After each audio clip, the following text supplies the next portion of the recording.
तो कहानी है डूंगजी और जवार जी की।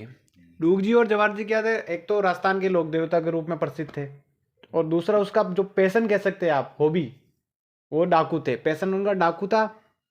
डाकू मतलब वो ऐसा काम करते थे कि पे चला भाई। अमीरों से धन लूटते थे और गरीबों में बांट देते थे। उनका ये शौक था कि वो अमीरों से धन लूटते और गरीबों में बांट देते। डूंगजी और जवाहर जी वैसे चाचा भतीजे थे, ठीक है। तो फिर डूंगजी का ऐसा था कि डूंगजी एकदम निशाने लगाने में परफेक्ट थे। ऐसे चिड़िया की हाँ, तीरंदाजी। वो ऐसे चिड़िया की आँख अर्जुन की आँख भेजने में एकदम सक्षम थे। हाँ, चिड़िया की आँख भेजने में सक्षम थे, ठीक है। डूंगजी जवाहर मतलब उस टाइम डूंगजी ने गोल्ड मेडल, सब मेडल जीत रखे थे। मतलब निशाना उनका अचूक था, ठीक है। तो भी इतनी क्वालिटी है उनमें।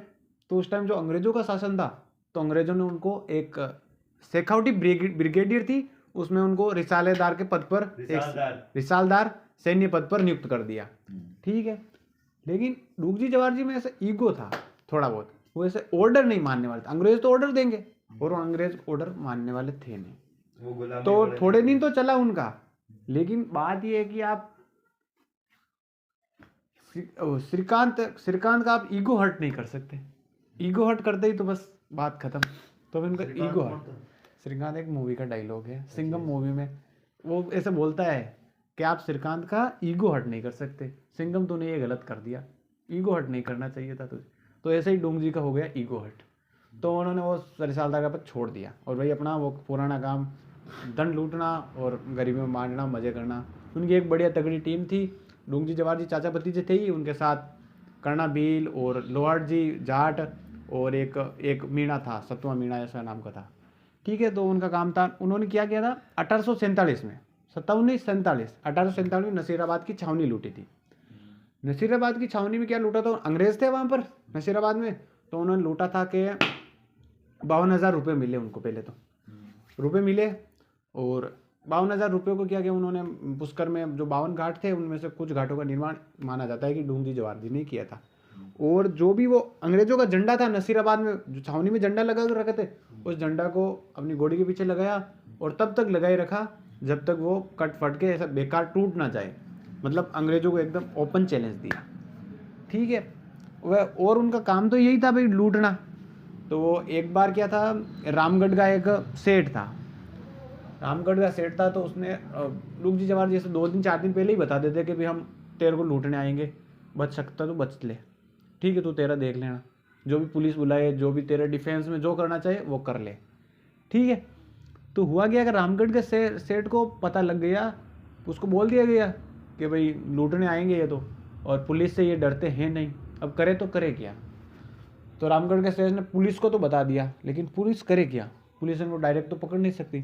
क्यों, ऐसे डूंगजी जवाहर जी, वो लॉर्ड जाट, ऐसे डील के डाकी टाइप आदमी, इतने बड़े, और एक बार तो उनको 5 को ग्रुप में देख ले तो पुलिस भाग जाए, तो फिर करे क्या। तो पुलिस ने दिमाग लगाया, एक इंटेलिजेंट था आदमी, तो दिमाग लगाया कि क्या करें।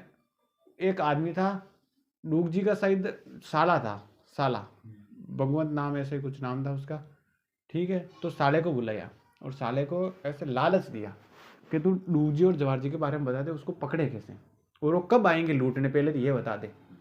तो साला क्या ऐसा तो बताता नहीं था, लेकिन उसने बता दिया बाद में। बताया क्यों, कि उसको पैसे की लालच दे दी गई। और पैसे की लालच भाई साहब, आज 100 रुपये दे दे तो बिक जाए आदमी, 100 रुपये में बिक जाए, उसको तो बहुत ज़्यादा पैसे देंगे तो वो फाइनली बिक गया। और कुल मिला के उन्होंने बता दिया कि इस टाइम आएंगे डूंगजी जवाहर जी और आपको ऐसे ऐसे पकड़ना है, वरना तो आपको ही टपका देंगे, फिर ध्यान से जाना, आप पुलिस हो तो आपके घर पर हो, ठीक। तो डूंगजी जवाहर जी और कर्णा भील वो सब आए टीम ग्रुप लेकर, जैसे ही रामगढ़ के सेट पर चोरी करने, तो पुलिस ने धावा बोल दिया उन पर। अब वो चारों तो भाग गए, लेकिन डूंगजी को पकड़ लिया पुलिस ने।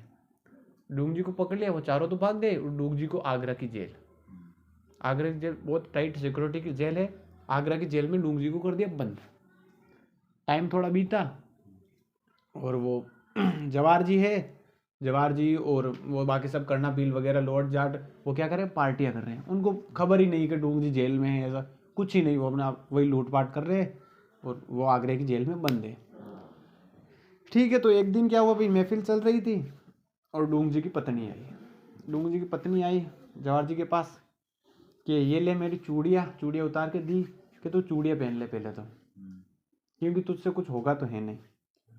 तुम्हारा चाचा डूंग जी जो कि जेल में बंद है और तुम यहाँ महफिलें सजा रहे हो, पार्टियाँ कर रहे हो, शर्म आनी चाहिए तुम्हें। ठीक है, तू ये मेरे कंगन फेर ले और तू ऐसे चिमकी पर पानी में डूब मर, ये मतलब ओढ़नी भी ओढ़ ले, हाँ खुंचिया पर पानी में डूब मर, ओढ़नी ओढ़ ले, घूंघट निकाल ले, क्योंकि तुमसे तो कुछ होना है नहीं।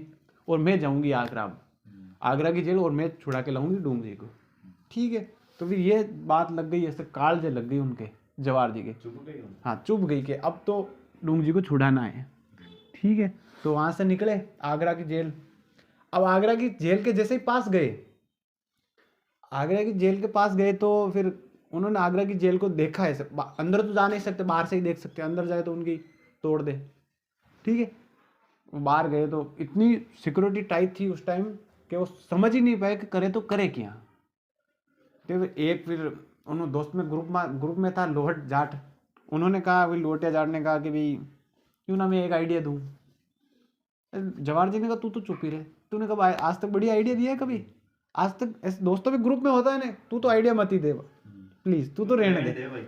हाँ, तो फिर लॉर्ड जाट ने किया गया, कहा कि तेरे पास कोई आइडिया है? तुम्हारे पास कोई आइडिया नहीं है? तो फिर सुनो कि हम ऐसा करेंगे, क्या इस आगरा की जेल के बारे में हमें खबर कुछ नहीं है कि लूटे तो लूटे कैसे, जाए कैसे अंदर, मतलब पता ही नहीं है एंटर कैसे करें। तो ऐसा करें कि पहले तो इसके बारे में पूरी जानकारी लेनी होगी, और जानकारी के लिए यहाँ रहना पड़ेगा, और यहाँ रहने के लिए रहने ये देंगे नहीं, ये 2 दिन देख लिया तो ये मार देंगे साले, जेलर रेलर सब टपका देंगे कि ये लूटने वाले हैं जेल, क्योंकि उन्हें पता है कि ये जवाहर जी है, ये पहले नसीराबाद छावनी लूटी है इन्होंने।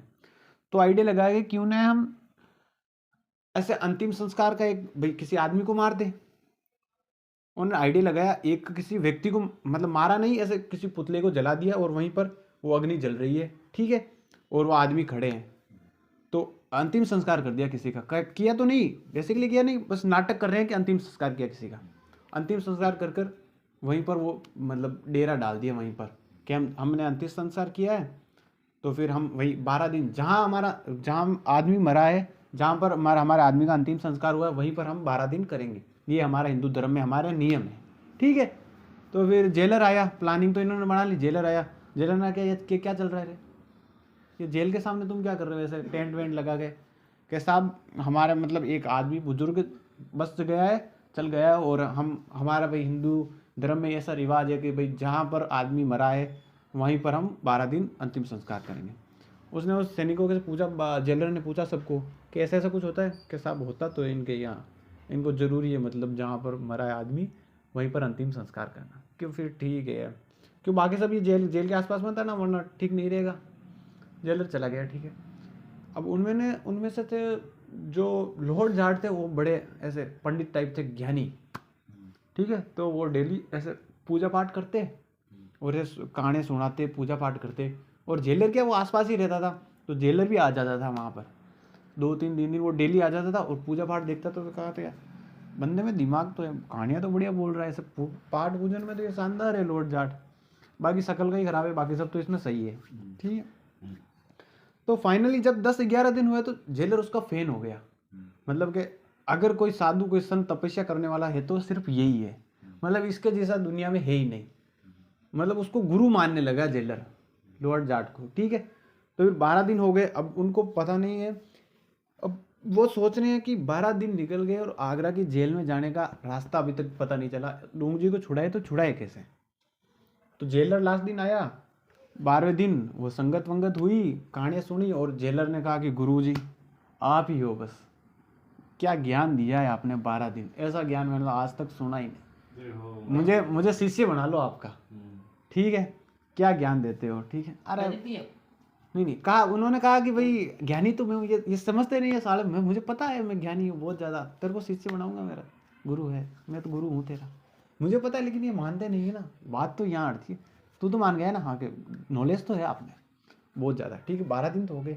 उसने कहा कि तू मुझे गुरु मानता है ना, तो फिर एक मेरा काम कर दे यार, इतनी बड़ी जेल है, मुझे एक बार जेल घुमा दे, बस पूरे जेल में घुमा दे, और शायद मेरा एक शिष्य भी है, मैंने सुना कि मेरा शिष्य भी रहता है यहाँ पे, पहले शिष्य था मेरा, मुझे एक पूरी जेल तो घुमा दे, इतनी बड़ी जेल है, मैं भी तो देखूँ, मैंने कभी जेल नहीं देखी।